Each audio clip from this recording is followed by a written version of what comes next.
안녕하십니까. 소중한 나 무한 행복 소나무 시간입니다. 여러분 만나서 반갑습니다. 우리는 행복을 위해서 살아갑니다. 누구나 행복해지고 싶고 누구나 기쁘고 싶고 누구나 다 즐겁고 싶죠. 근데 인생은 절대 호락호락하지가 않습니다. 인생이라는 것 자체가 끊임없는 굴곡입니다. 그리고 또 사람마다 굴곡이 다 달라요. 한없이 올라가는 사람도 있고 한없이 내려가는 사람도 있고, 오르는 게 짧고 내려가는 게 긴 사람도 있고, 오르는 게 길고 내려가는 게 짧은 사람도 있고, 이도저도 아니고 그냥 평평한 사람들도 있고, 한 치 앞도 알 수 없는 게 우리 중생들 인생살이라는 굴곡입니다. 우리 부처님께서는 이 모든 게 다 인연법이라고 했습니다. 모든 것이 내가 지은 업의 인연 따라 일어나고 사라지고 일어나고 사라짐을 반복한다.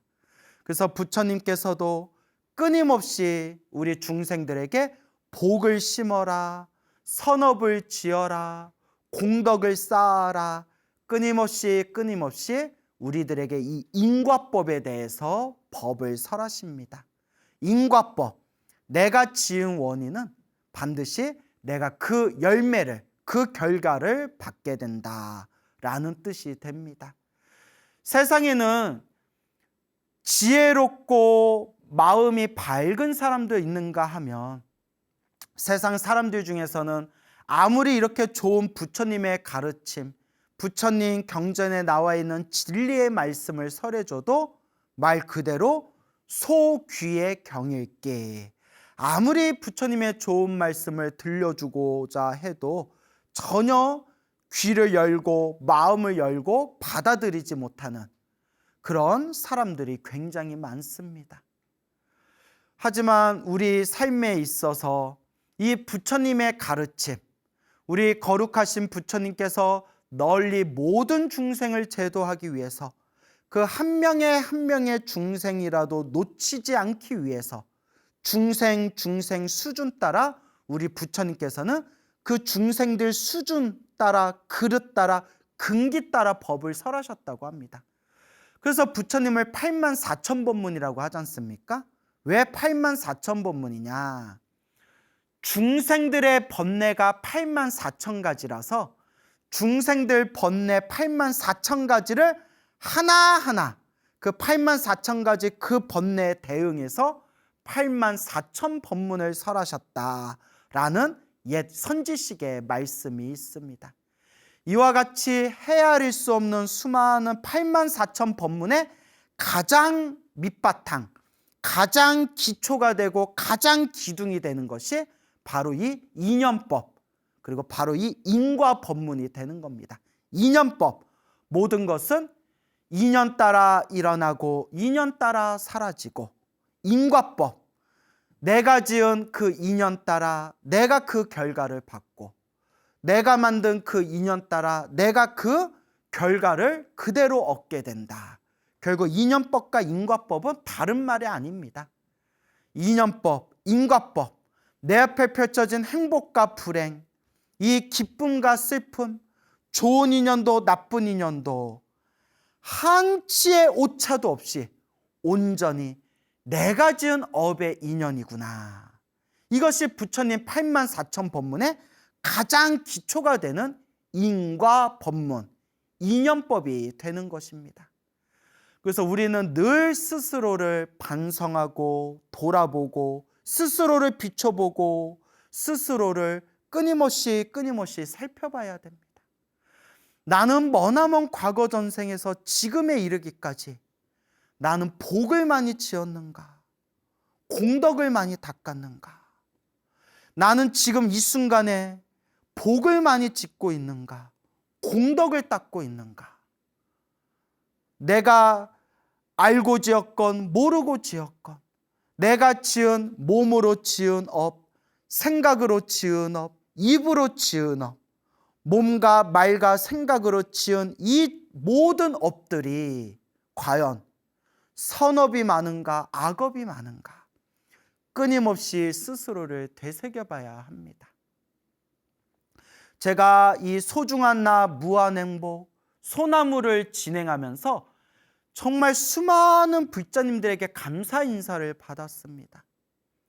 정말 그 한 분 한 분 다 소개하기 어려울 정도로 실제로 만나서 감사 인사를 받기도 하고, 혹은 뭐 이메일이나 혹은 편지 등을 통해서 감사 인사를 받기도 하고, 혹은 제가 법문하고 제가 강의했던 그런 내용들의 댓글에도 수많은 그런 감사의 그런 말씀을 제가 전해드릴 수가 있었습니다.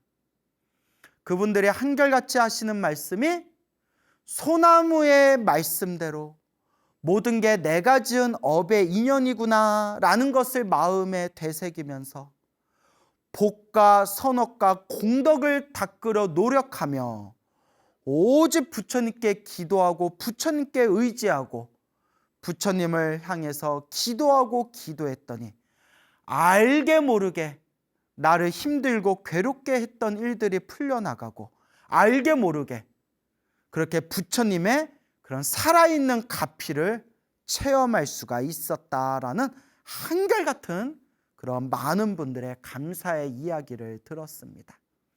제가 늘 불자님들에게 드리는 말씀이지만 힘들고 괴롭고 답답할 때가 정말 기도할 때다. 내가 지금 너무나 힘들고 내가 지금 너무나 괴롭고 내가 지금 너무나 답답할 때, 그때가 바로 부처님이 말씀하셨던 대로, 부처님 경전에 나오신 대로, 시작 없는 옛적부터 내가 지었던 내 빚을, 내 숙제를 지금 갚고 있는 과정이구나. 그러면 이 빚을 조금이라도 더 빨리 갚기 위해서, 이 숙제를 조금이라도 더 빨리 풀기 위해서 나에게 주어진 이 업보를 조금이라도 더 빨리 소멸하기 위해서 힘들고 괴롭고 답답할 때, 그때가 바로 지금 이 순간이 바로 복을 짓고 선업을 짓고 공덕을 닦으면서 기도할 때이다, 부처님께 기도할 때이다 라는 것을 우리가 명심하셔야 됩니다. 제가 소나무에서 늘 누누이 말씀드렸지만, 아무리 좋은 말씀도 아무리 귀로 들어도 마음으로 새기거나 실천하는 경우가 많지가 않습니다. 오죽하면 부처님께서도 이번 생에 사람으로 태어난 것이 어렵고 부처님 법을 만난 것이 어렵지만, 사람으로 태어나 부처님 법을 만나도 올바로 닦기는 더 어렵다, 올바로 수행하기는 더 어렵다라고 오죽하면 부처님도 경전에 그런 말씀을 하셨겠습니까? 그래서 늘 드리는 이야기지만, 정말 업장이 두꺼운 사람들은 기도해라 해도 기도를 안 합니다.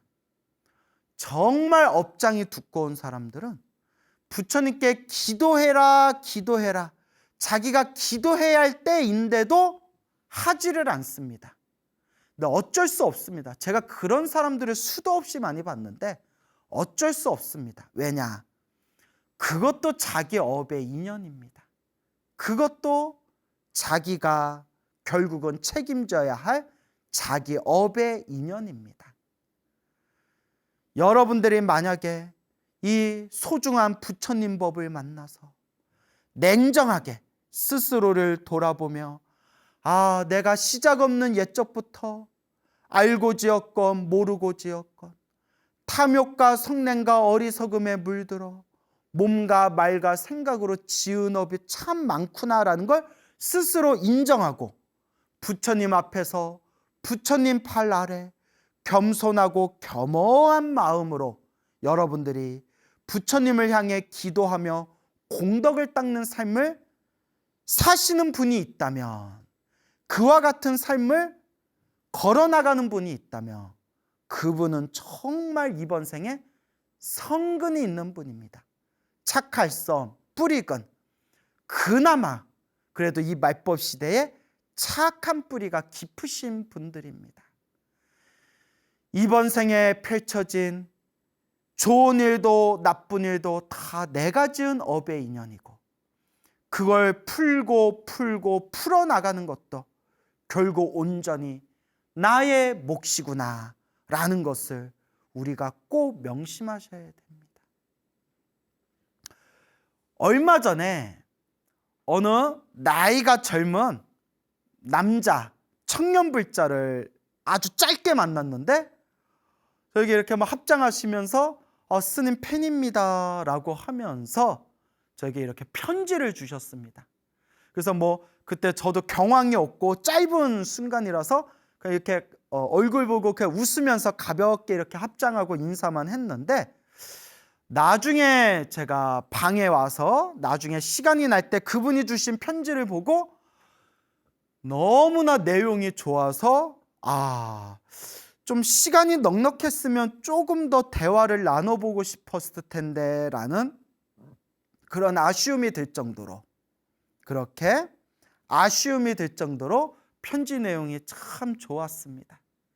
그분이 조현병이 있었대요. 환청이 들리는 조현병이 있었고, 그렇게 정신병원에까지 들어가고, 그리고 독한 약을 먹으면서 치료를 받다가 부처님의 가피로서 이 조현병을 지혜롭게 극복한 그분의 그냥 구구절절 아름다운 그런 사연이 담긴 그분의 그런 어떤 가슴에 그런 짙은 여운이 남겨져 있는 그런 편지를 여러분들께 읽어드리고자 합니다.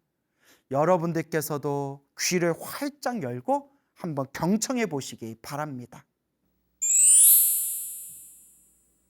광우 스님, 안녕하세요. 저는 수원에 살고 있는 30살이 된 불자 아무개라고 합니다. 이제 우리 남성 불자님이세요. 남성이신 청년 불자님입니다. 현재 수원에 있는 사찰에서 신행 생활을 하고 있습니다. 제가 본격적으로 절에 다닌 지 이제 4년이 지난 것 같습니다. 전에는 어머니를 따라서 가끔씩 절에 왔을 뿐이었습니다. 그러니까 4년 전까지만 하더라도 그렇게 절에 열심히 다니신 분은 아니었고, 그리고 어머니는 불자셨나 보네요. 그래서 어머니를 따라서 가끔씩 이제 절에 다니셨고, 본격적으로 열심히 절에 다닌 지는 이제 한 4년 정도가 지낸 그런 청년불자가 되겠습니다. 이렇게 스님께 편지로나마 감사한 마음을 전할 수 있어서 참 기쁘게 생각합니다. 저는 고등학교 때 미국에 갔습니다. 미국에서 대학을 다니다가 집안 사정으로 대학을 중퇴하고 한국에 돌아왔습니다.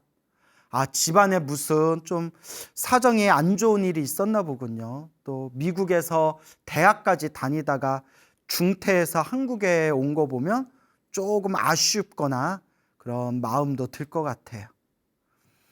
저는 미국 생활이 너무 힘들었습니다. 미국 생활이 많이 힘들었구나. 무슨 인종차별이라든가 혹은 한국에서 살다가 고등학교 때 미국으로 갔으니까 여러 가지 문화적인 면에서 조금 괴롭고 좀 성향에 맞지 않는 부분도 있었겠죠. 특히 외국에서 생활하면서 인종차별 겪었다는 유학생들 이야기도 여러 번 들었거든요. 근데 미국 생활이 너무 힘들었다라고 또 이렇게 말씀을 하시는군요. 다시는 그런 괴로운 삶을 살지 않겠다는 마음으로 마음의 고통에서 벗어나는 방법을 찾다가 어느 명상단체에 가입하게 되었습니다. 고통에서 벗어나려면 우리 부처님 도량에 와야 되는데 어디 다른 명상단체에 가입을 했나 보네요. 그 당시 저에게 불교 사찰은 그저 부모님이 부처님께 복을 달라고 비는 기복신앙 이상으로 느껴지지 않았습니다. 인연을 맺게 된 명상단체를 몇 년 동안 다니다가 어느 날 저는 남들 귀에는 들리지 않는 소리가 제 귀에 들리는 환청 증세를 겪었습니다. 얼마나 답답하고 갑갑했을까요? 남들 귀에는 들리지가 않는 소리가 내 귀에 자꾸 조잘조잘 이렇게 내 귀에 소리가 들리면 일상에서도 굉장히 힘들고 괴롭겠죠. 병원에 가서 조현병 진단을 받게 되었습니다. 그리고 29살 때 정신병원에 2개월 동안 강제 입원을 하게 되었습니다. 아이고, 조현병 증세가 심했나 보네요. 증세가 얼마나 심하면 강제로 2개월 동안 정신병원에 강제 입원을 했을까요? 편지에는 자세히 안 나오지만 증세가 많이 심했나 봅니다. 아이고, 많이 힘들었겠다. 그렇습니다. 저는 조현병 환자입니다.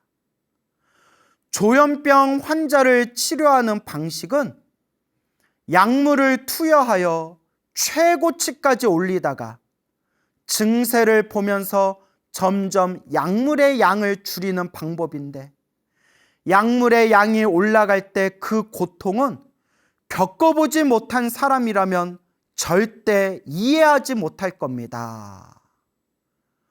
하루 10시간 이상 잠을 자고 눈이 안 보이고 육체 능력이 저하되고 감정 기능이 떨어지고 등등 다양한 약물 부작용을 겪었습니다. 아이고, 힘들겠다. 저도 예전에 아시는 지인 중에 그 편집증이라는 증세가 있어서 그게 좀 심하셨나 봐요. 그래서 병원에서 꾸준히 그 정신과 약, 진정제라든가 정신과 약을 드시던 분이 계셨는데 약이 좀 센가 봐요. 일상생활하기가 너무 힘들대. 자꾸 잠이 쏟아져가지고 일상생활하기가 좀 버거울 정도로 약이 좀 셌다라는 말씀을 들은 적이 있었거든요. 근데 이분이 드시던 약은 훨씬 강했던 것 같아요. 그러니까 그 약물 부작용 때문에 그 괴로워하시는 분들 이야기를 좀 여러 번 들은 적이 있었습니다. 아유, 참 힘들죠. 책을 좋아하던 제가 눈이 안 보여 책조차도 볼 수가 없었습니다. 그렇게 제가 인생의 어두운 시기를 보내고 있을 때 어둠 속에서 의지할 수 있는 한 줄기 지푸라기와도 같은 법문이 바로 광우 스님의 소나무였습니다. 아이고, 감사합니다. 아유, 또 이런 말씀을 들으니까 제가 다 이렇게 마음에 엄청난 그런 감동이 느껴지네요. 그 어둠 속과 같이 너무나 답답하고 힘들 때 한 줄기 지푸라기와도 같은 의지할 수 있었던 법문이 바로 우리 소나무였다라는 말씀을 이렇게 보면서 제가 참 마음에 큰 힘이 느껴졌습니다. 책을 읽을 수도 없고 정상적으로 사유할 수도 없는 저에게 있어서 너튜브를 통해 귀로 들을 수 있는 광우 스님의 법문은 저에게 한 줄기 동아줄과 같았습니다. 그때부터 광우 스님의 법문을 들으며 신랄 같은 신앙을 이어가고 주말이 되면 절에 가서 부처님 전에 그저 목숨만 살려달라는 심정으로 머리에 불이 붙은 듯 열심히 절을 했습니다. 그렇게 주말마다 절에 가서 절을 한 지 4년이 된 것 같습니다. 부처님의 가피를 많이 받아서 지금은 약이 줄어 일상생활하는데 아무런 불편도 느끼지 못할 정도가 되었고 조현병 증세도 거의 없어졌습니다. 아이고 다행입니다. 아이고 다행입니다. 정말 좋은 소식이네요. 정말 다행입니다. 부처님 가피입니다. 그리고 집안에 있던 여러 어려운 일들이 전부 다 해결되어 저뿐만 아니라 가족 모두가 편안함을 느끼고 있습니다. 이만큼 힘든 상황에 있던 저에게 광우 스님의 법문은 큰 의지처가 되었습니다. 스님, 법문 한 편도 빼놓지 않고 열심히 듣고 있습니다. 스님께서 늘 말씀하시는 염불 수행도 열심히 하고 있습니다. 죽을 때까지 기도를 놓지 않고 기도하다가 곱게 돌아가는 게 제 소원입니다. 아, 훌륭하십니다. 언제나 천진하신 얼굴로 고통 속에 사는 우리 중생들을 위해 법문해 주시는 스님께 작은 감사의 말씀 전해드리고 싶어 이렇게 보잘것없는 글을 썼습니다. 하나도 보잘것없는 글이 아니라 이렇게 좋으신 그런 내용의 편지를 보내주셔서 정말 제 마음속으로도 큰 힘이 되고 또 우리 소나무 보고 계시는 불자님들에게도 아주 큰 신행에 도움이 되는 아주 좋은 편지를 보내주셔서 정말 고맙습니다. 언제까지나 중생들을 위해 부처님의 말씀 전해주시기를 간절히 바라오며 두서없는 글을 마치겠습니다. 수원에 사는 청년불자 아무개 올리. 여러분 편지의 내용 잘 들어보셨습니까? 우리가 인생을 살다 보면 이렇게 힘들고 괴롭고 이와 같이 절박한 그런 어떤 절벽을 만날 때가 있습니다.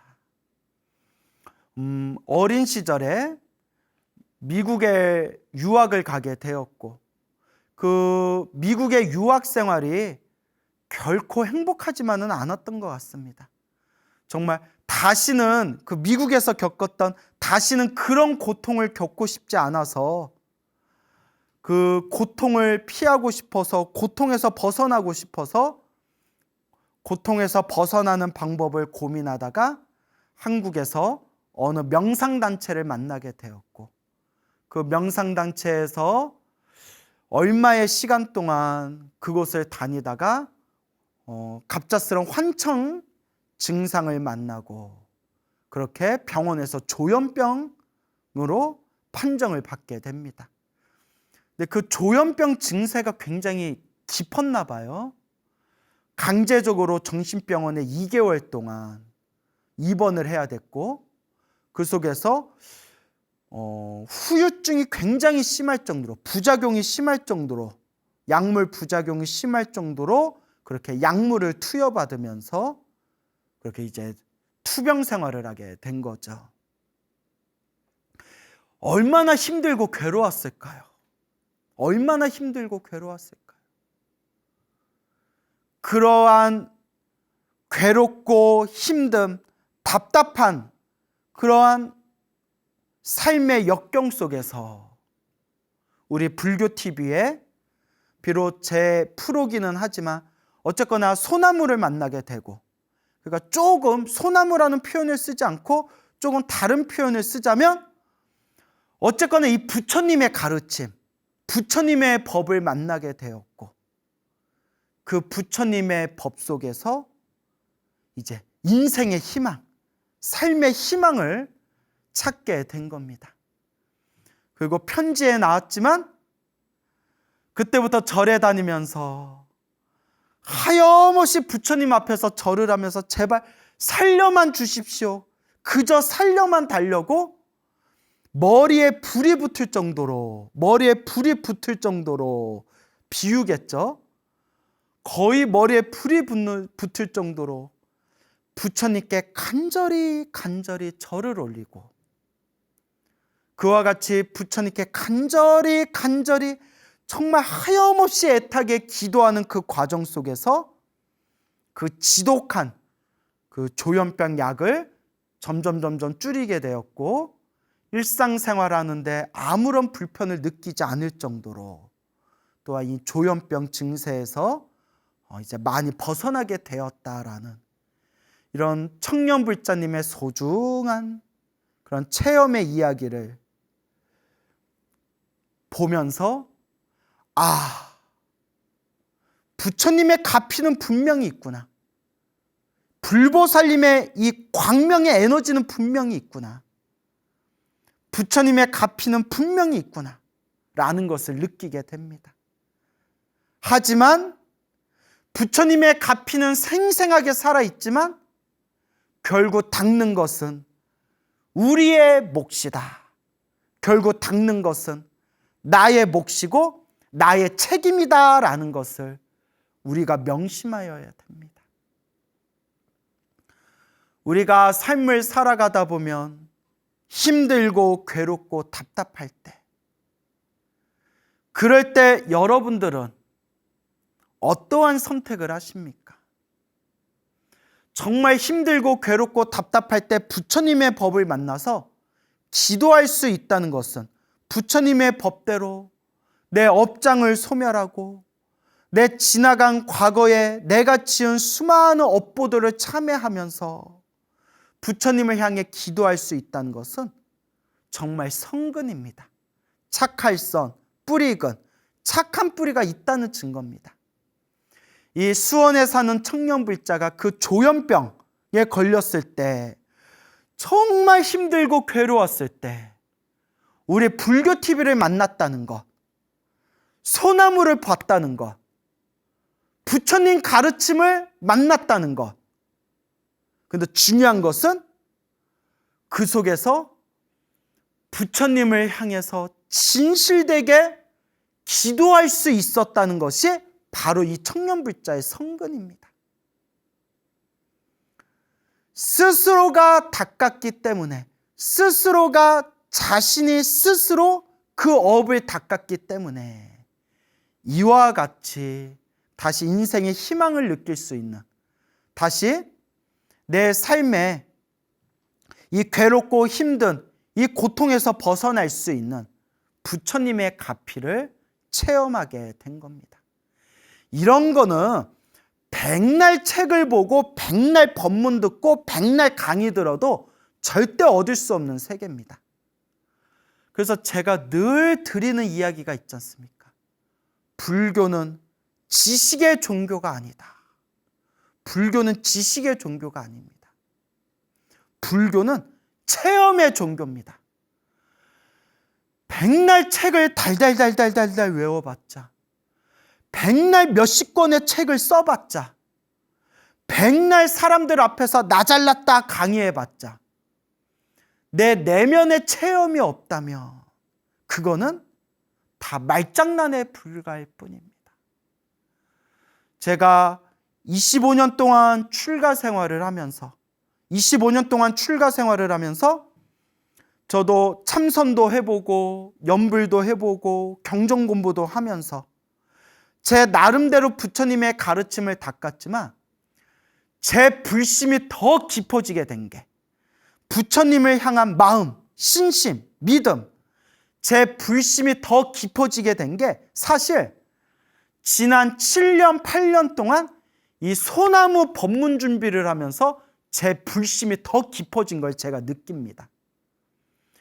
소나무 법문을 준비하면서, 이 소나무를 설법을 내용을 준비하면서 어떤 법문, 어떤 설법을 해야 우리 불자님들이 더 감동받을 수 있을까?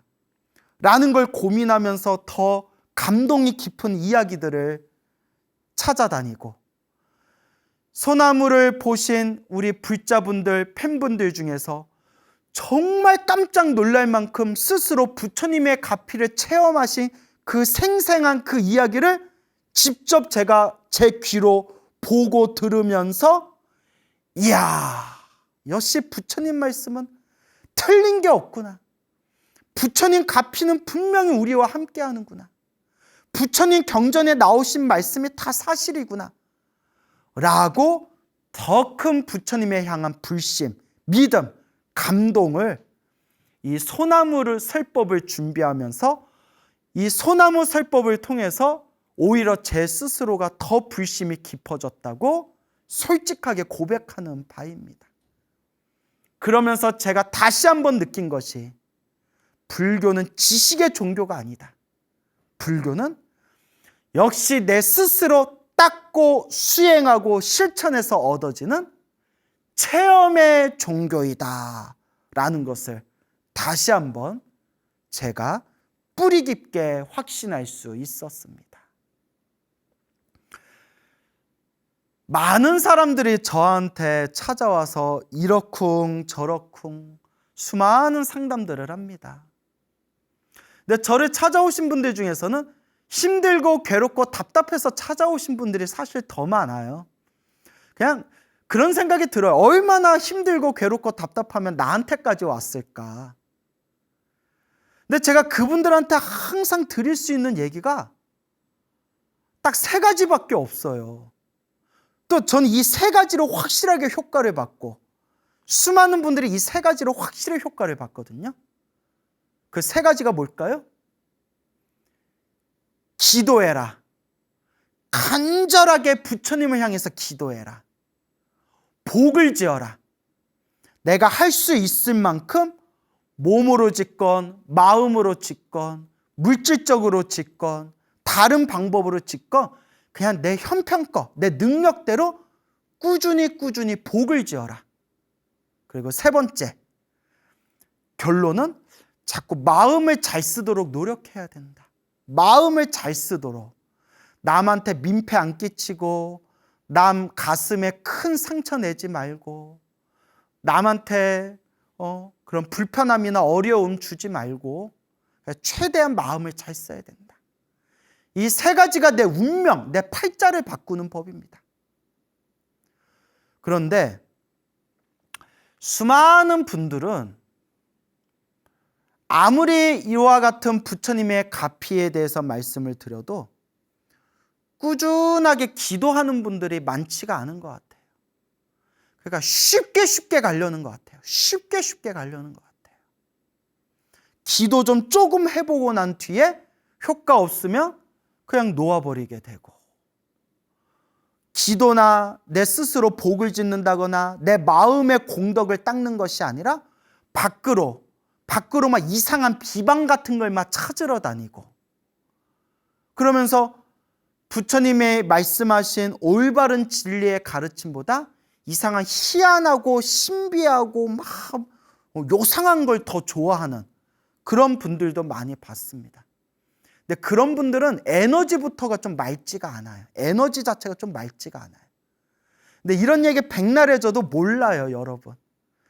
우리가 부처님 경전 딱 보자마자 바로 알아듣고 스님들 법문 듣자마자 바로 딱 알아들으면 이 세상에 있는 사람들 벌써 다 도인됐죠. 만약에 정신적으로 병이 있거나 육체적으로 병이 있거나 몸이 아프거나 괴롭거나 힘들거나 일이 잘 안 풀리거나 할 때 부적 한 장 써서 가지고 다닌다고 모든 소원이 다 이루어지고 모든 일이 풀린다면 저는 제가 그냥 부적 그리는 걸 배웠을 거예요. 아니 내가 부적만 그려서 딱 중생들한테 나눠줘서 모든 일이 술술 풀린다면 뭐하러 이렇게 힘들게 법문하고 수행해요. 그냥 부적만 열심히 그리면 되지. 근데 그런 건 없습니다, 여러분. 예? 무슨 제사 지냈다고 모든 일이 슬슬 풀리면 뭐하러 경전 공부하고 뭐하러 불교 공부해요. 예? 그냥 제사 지내러 다니지. 그냥 제사가 최고다, 제사만 지내면 된다, 귀신 보이는 게 최고다, 귀신 볼 줄 알면 최고다 하면 무당하고 뭐가 다릅니까, 여러분? 무당하고 뭐가 다릅니까? 불교하고. 그렇다고 무당을 폄하하는 건 아닙니다. 무당분들도 이렇게 아주 좋으신 분, 훌륭하신 분들도 많습니다. 저도 무당분들을 존경합니다. 오해하지 마세요. 다만 불제자 입장에서 수행이나 스스로의 공덕이나 스스로의 정진 이런 걸 무시하고 뭐 제사가 최고다, 무슨 비방이 최고다 이런 거에 얽매이면 무속하고 불교하고 뭐가 달라집니까? 저를 찾아오신 수많은 분들 중에서도 너무 힘들고 괴롭고 답답할 때 부적도 해보고 무슨 비방 이상한 뭐 자고 있을 때 뭐 식칼도 올려놓고 방에다가 북어도 매달아 놓고 어디 산소짜리에 가서 모도 땅 파가지고 부적도 부적 태운 거 물도 붓고 별의별 비방도 다 해보고 어디 용하다는데 유명하다는데 별의별 제사도 다 지내봤지만 전혀 효과 보지 못하고 오히려 집안만 더 요란해졌다. 그런 이야기도 굉장히 많이 들었습니다. 그러면 어떻게 해야 될까요? 여러분, 결국 우리 불자들은 부처님 말씀으로 돌아가야 됩니다. 부처님 말씀. 남 얘기가 아니라 그냥 중생들 얘기가 아니라 탐욕과 성냄과 어리석음에 빠져있는 요 중생들 말이 아니라 맑고 깨끗하고 청정하신 진리의 위대한 법왕 부처님의 말씀 경전으로 돌아가야 됩니다. 그럼 경전에서 부처님은 우리들에게 무엇라 말씀하셨을까요? 좋은 일도 나쁜 일도 좋은 인연도 나쁜 인연도 다 우리 스스로 지은 업의 인연이다. 내가 지은 업보는 피할래야 피할 수가 없구나. 이것이 바로 인과 업보. 이것이 바로 내가 지은 업을 내가 받는 인과법이구나. 내가 지은 그 악한 업보를 조금이라도 소멸하기 위해서 진실되고 간절하게 염불하고 기도하고 좋은 마음, 덕을 쌓는 마음으로 중생들에게 조금이라도 널리 복을 짓고 가장 중요한 거, 이 마음을 잘 닦고 이 마음을 잘 닦아야 된다라고 부처님께서는 간곡하게 누누이 우리 중생들에게 권유하신 겁니다. 우리 중생들에게 필요한 모든 해답은 우리 중생들이 어떻게 살아야 되는지에 대한 모든 바른 법은 부처님 경전 안에 다 들어있습니다.